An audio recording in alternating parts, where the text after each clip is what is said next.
স্বরাষ্ট্রমন্ত্রীর পরে এবার শিক্ষামন্ত্রীর পরিবর্তন। এবার কে পাচ্ছেন কোন মন্ত্রণালয়? দর্শক, রাজনীতি মানেই এক চরম অনিশ্চয়তার খেলা। এই খেলার কখন কে ক্ষমতার একেবারে শীর্ষে ওঠেন আর কখন কে ছিটকে পড়েন তা কেউ আগে থেকে নির্দিষ্ট করে বলতে পারেন না। বাংলাদেশ জাতীয়তাবাদী দল বা বিএনপি সরকারের বয়স সবেমাত্র ৬ মাস পূর্ণ হয়েছে। একটি নতুন দেশ গড়ার ক্ষেত্রে একটি নতুন সরকারের জন্য ৬ মাস খুব একটা বড় সময় নয়, কিন্তু এই অল্প সময়ের মধ্যেই দেশের রাজনৈতিক অঙ্গনে শুরু হয়েছে এক বিশাল তোলপাড়, শুরু হয়েছে এক নতুন নাটকীয়তা। কারণ সরকারের ভেতরে এখন সবচেয়ে বড় আলোচনার বিষয় হল মন্ত্রিসভার বিশাল রদবদল। হ্যাঁ দর্শক, ঠিকই শুনেছেন, একটি মেগা রদবদল হতে যাচ্ছে মন্ত্রিসভায়।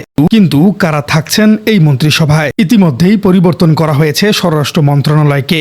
এবার কারা বাদ পড়তে যাচ্ছেন আর নতুন করেই বা কারা ঢুকতে যাচ্ছেন এই ক্ষমতার মূল কেন্দ্রে? এই মুহূর্তে পুরো দেশের নজর এখন কেবল এই খবরের দিকেই। দর্শক, আপনারা হয়তো ভাবছেন মাত্র ৬ মাসের মাথায় কেন এত বড় ধরনের রদবদলের প্রয়োজন হলো? একটি সরকার তো সবেমাত্র গুছিয়ে বসতে শুরু করেছে।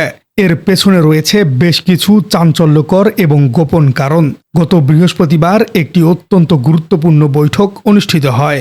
মাননীয় প্রধানমন্ত্রী তারেক রহমানের সভাপতিত্বে বসেছিল বিএনপির স্থায়ী কমিটির একটি বৈঠক। আর সেই রুদ্ধদ্বার বৈঠকেই মন্ত্রিসভায় নতুন মুখ যোগ হওয়ার বিষয়টি প্রায় নিশ্চিত করা হয়েছে। দলীয় এবং সরকারি একাধিক গোপন সূত্র এই তথ্যের সত্যতা নিশ্চিত করেছে। কিন্তু কেন এই হঠাৎ রদবদল? আসল কারণটা হলো পারফরম্যান্সে। গত ৬ মাসে বেশ কয়েকজন মন্ত্রীর কাজের পারফরম্যান্স নিয়ে চরম অসন্তোষ তৈরি হয়েছে। দলের শীর্ষ নেতৃত্ব তাদের কাজে মোটেও সন্তুষ্ট নন।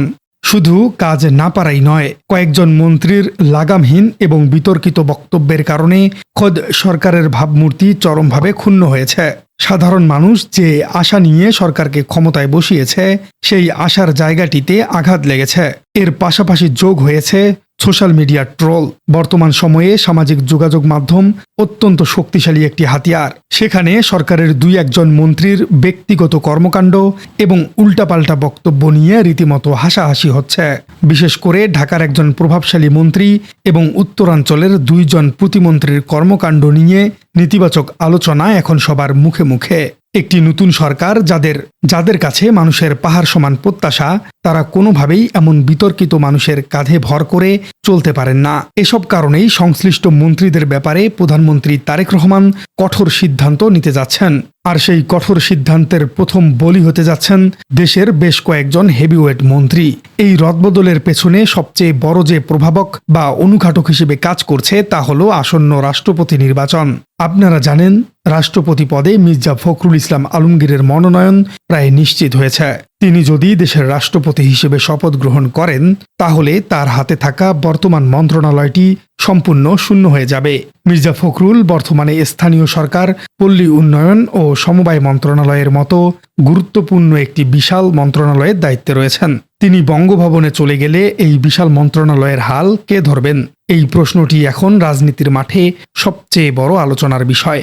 আর এখান থেকেই শুরু হয়েছে আসল চমক। রাজনৈতিক মহলে অত্যন্ত জোরালো গুঞ্জন রয়েছে যে বর্তমান স্বরাষ্ট্রমন্ত্রী সালাউদ্দিন আহমেদকে এই স্থানীয় সরকার মন্ত্রণালয়ে বদলি করা হতে পারে।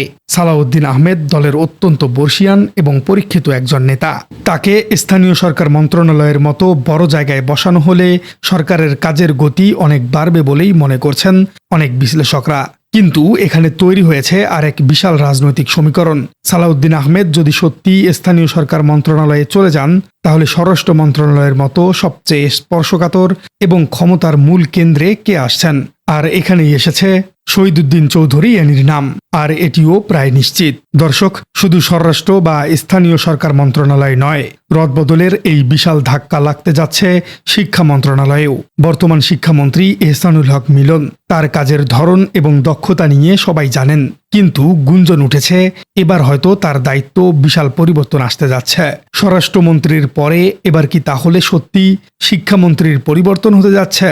তবে কি অন্য কোনো গুরুত্বপূর্ণ মন্ত্রণালয়ে সরিয়ে দেওয়া হবে তাকে, নাকি শিক্ষা মন্ত্রণালয়ে নতুন কোনো চমক অপেক্ষা করছে?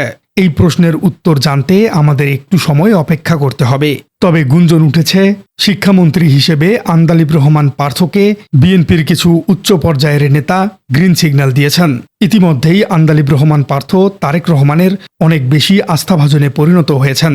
সুতরাং এবার যে তিনি একটা মন্ত্রিত্ব পাবেন এই বিষয়টিও প্রায় চূড়ান্ত। যদিও বিএনপি সরকার এখন পর্যন্ত সরকারিভাবে কোনো ঘোষণা প্রদান করেনি। অন্যদিকে যোগাযোগ খাতেও আসতে পারে একটি মেগা পরিবর্তন। বর্তমান মন্ত্রিসভায় সড়ক পরিবহন ও সেতু, রেলপথ এবং নৌ পরিবহন মন্ত্রণালয়ের মতো 3টি বিশাল দপ্তরের দায়িত্ব একাই সামলাচ্ছেন মন্ত্রী শেখ রবিউল আলম। একজন মানুষের পক্ষে এতগুলো বড় খাতের উন্নয়ন একইভাবে পরিচালনা করা রীতিমতো অসম্ভব। তাই যোগাযোগ ব্যবস্থার গতি আনতে তার দায়িত্বগুলো বন্টন করে দেয়া হতে পারে। এই মন্ত্রণালয়গুলোতে যুক্ত হতে পারেন একাধিক নতুন প্রতিমন্ত্রী। এখন সবচেয়ে বড় প্রশ্ন হল, মন্ত্রিসভা থেকে যারা বাদ পড়বেন তাদের জায়গায় নতুন কারা ঢুকছেন। নতুন মুখের তালিকায় যাদের নাম শোনা যাচ্ছে তারা প্রত্যেকেই রাজনীতির মাঠের অত্যন্ত পরিচিত এবং জনপ্রিয় মুখ। সবচেয়ে বড় চমক হিসেবে আসতে পারেন জোটের মিত্র দলের নেতা। বাংলাদেশ জাতীয় পার্টি বা বিজেপির চেয়ারম্যান আন্দালিব রহমান পার্থের নাম এই তালিকার সবচেয়ে উপরে রয়েছে। তরুণ প্রজন্মের কাছে তার যে আকাশচুম্বী জনপ্রিয়তা এবং যৌক্তিক কথা বলার যে ধরন, আর এটি দেখেই তাকে কাজে লাগাতে চাইছে বর্তমান সরকার। যদিও তিনি বর্তমানে অনেকটাই বিতর্কিত হয়েছেন। এর পাশাপাশি টেকনোক্র্যাট কোটায় মন্ত্রী হওয়ার জোরালো দৌড়ে রয়েছেন বিএনপির vice chairman doctor Asaduzzaman Ripon.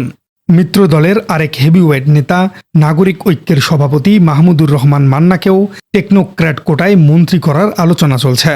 মান্নার মতো একজন অভিজ্ঞ এবং বাগ্মী নেতা মন্ত্রিসভায় থাকলে সরকারের রাজনৈতিক অবস্থানও আরও শক্তিশালী হবে বলে মনে করছেন বিশ্লেষকরা।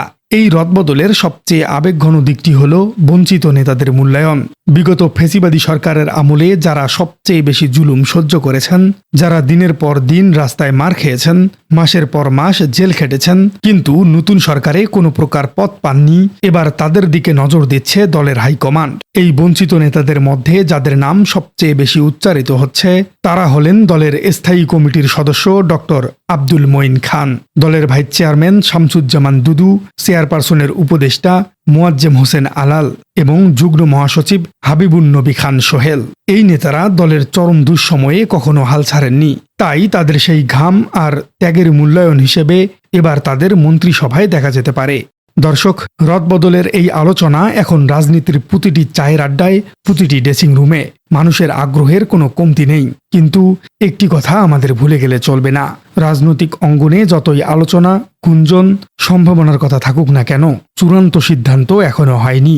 কারণ মন্ত্রিসভায় কে থাকবেন, কে বাদ পড়বেন, আর নতুন করেই বা কে শপথ নেবেন, তার চূড়ান্ত এবং শেষ সিদ্ধান্তটি নেবেন প্রধানমন্ত্রী তারেক রহমান। তার একটি স্বাক্ষরেই পাল্টে যাবে দেশের রাজনীতির পুরো সমীকরণ। তিনি কি গুরুত্বপূর্ণ মন্ত্রণালয়গুলোর নেতৃত্ব সত্যি বদলে দিবেন, নাকি শেষ মুহূর্তে পুরো হিসেবটাই পাল্টে দিয়ে নতুন কোনো চমক নিয়ে হাজির হবেন? দর্শক, শিক্ষামন্ত্রী হিসেবে আন্দালিব রহমান পার্থকে আপনি কি বেছে নিতে চাইছেন? কমেন্টে জানিয়ে দিন আপনার মূল্যবান মতামত। আর আমাদের চ্যানেলে নতুন হয়ে থাকলে চ্যানেলটি সাবস্ক্রাইব করে বেল আইকনটি বাজিয়ে দিন। দেখা হচ্ছে পরবর্তী কোনো ভিডিওতে।